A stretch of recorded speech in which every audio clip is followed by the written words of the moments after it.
You mentioned Stafford as the Browns maybe take a hack at him to try and keep Myles Garrett happy and try and win now with what the roster they have there and supplement it with what they could potentially supplement. Is Stafford available? I mean, how do you see this playing out with the Rams? Not right, Robert? not right now. And I think a lot of people in LA want Stafford back next year, but there is some water under the bridge from the negotiation last year. And for people who don't know, they gave him a $5 million raise, pushed money from this year and next year into 2024 to give him a $5 million raise. They guaranteed all his money for 2024, and then they removed the guarantees for 2025 with the agreement that they were going to revisit everything after the season. He played well this year. It's time to revisit it again.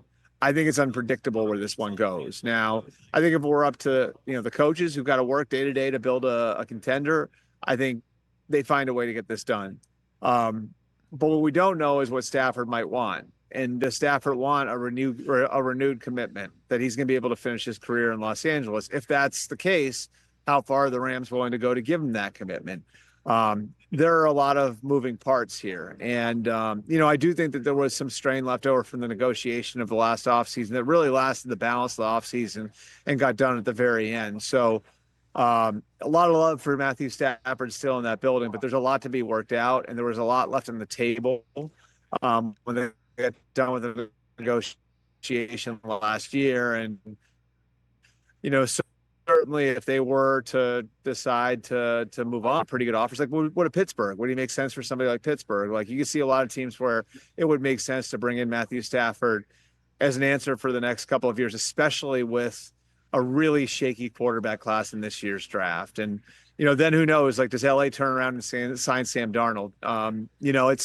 There could be some interesting moving pieces out there in the quarterback market that a lot of people aren't talking about yet. Yeah, I got JJ McCarthy on tomorrow, Albert. And do you think that the Vikings move on to him no matter what, or they're going to make a play for Sam? Like that kind of is a piece for the free agency stuff here. I don't think it's no matter what thing sort of situation yet. I would say this though, he's ahead of schedule. He's able to do just about everything now. He's second surgery was really just a cleanup, and he's going to have a full off season, so he's not going to be limited by anything this off season. Now there's still a little bit of a leap of faith in that he did lose 4 or 5 months of development time, but he was very locked in to every part of the football operation that he could be a part of. Like when they went out to practice, he would do his rehab work, and then all the stuff that was in the building, he was a part of. So he was in the quarterback room pretty much all the way through. He started traveling again with the team with their trip to Los Angeles in October, so he could be around the team for the game day operation, for the trip, he could be on the headset during the game.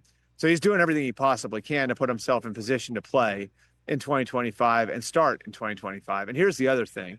When he got hurt in August, like he'd played well enough early on in camp to at least complicate the plan to start Sam Darnold and just redshirt him and sort of, put that decision off for another year.